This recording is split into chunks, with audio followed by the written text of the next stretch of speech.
Magandang araw mga ka-aerial defense, may ibabahagi na naman ako sa inyo. Dahil ngayong araw na ito ay may pag-uusapan tayo tungkol sa depensa, China gumamit ng long-range acoustic device laban sa barko ng Pilipinas, pero bago tayo magpatuloy huwag mo muna kalimutan mag-like, share and subscribe. Manatiling nakatutok sa aming channel para updated ka sa balitang militar at West Philippine Sea. Kinumpirma ng Philippine Coast Guard na sa kauna-unahang pagkakataon gumamit ang China ng long-range acoustic device para iharas ang barko ng Pilipinas sa West Philippine Sea. Ayon sa PCG, karaniwan kasi gumagamit ang China ng water cannons at mga delikadong maneuvers para takutin ang mga barko ng Pilipinas. Sa isang pahayag sinabi ni PCG spokesperson for the West Philippine Sea Commodore J. Tariela, gumamit ang China ng long-range acoustic device o LRAD na isang specialized loudspeakers na maaaring maglabas ng mataas na lakas ng tunog upang maging sanhi ng pinsala sa eardrums pati na rin ang permanenteng pagkawala ng pandinig. Narito nga po ang buong video, panoorin po ninyo.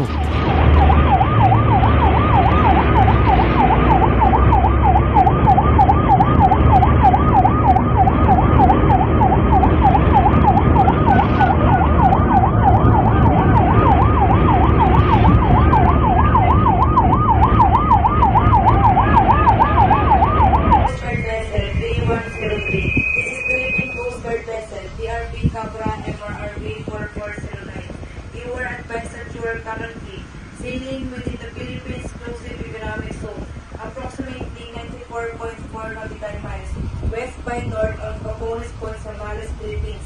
In accordance with Republic Act 12064, the Philippine Maritime Zones Act, the United Nations Convention of the Law of the Sea, of which you are a party, and the 26th Betrayal Award, you do not possess any legal authority to patrol within the Philippine Exclusive Economic Zone. You are directed to depart immediately and notify us of your intentions.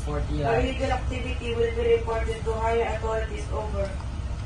Philippine Coast Guard 4409, this is China Coast Guard 3103, conducting law-based routine patrol under the jurisdiction of People's Republic of China. Please alter your course and leave immediately, or you will take necessary measure and you should bear full responsibility for all the consequences. China Coast Guard Vessel 3103, this is Philippine Coast Guard Vessel PRP Cabra MRRB 4409. You are advised that you are currently sailing within the Philippines Exclusive Economic Zone, approximately 94.4 nautical miles west by north of Capones Point, Zambales, Philippines. In accordance with Republic Act 12064, the Philippines Maritime Zone Act, the United Nations Convention of the Law of the Sea, of which you are a party, and the 2016 Arbitral Award, you do not possess any legal authority to patrol within the Philippines Exclusive Economic Zone. You are directed to depart immediately and notified as your intention. Your illegal activity will be reported to higher authorities. Over. Coast Guard Vessel 3304.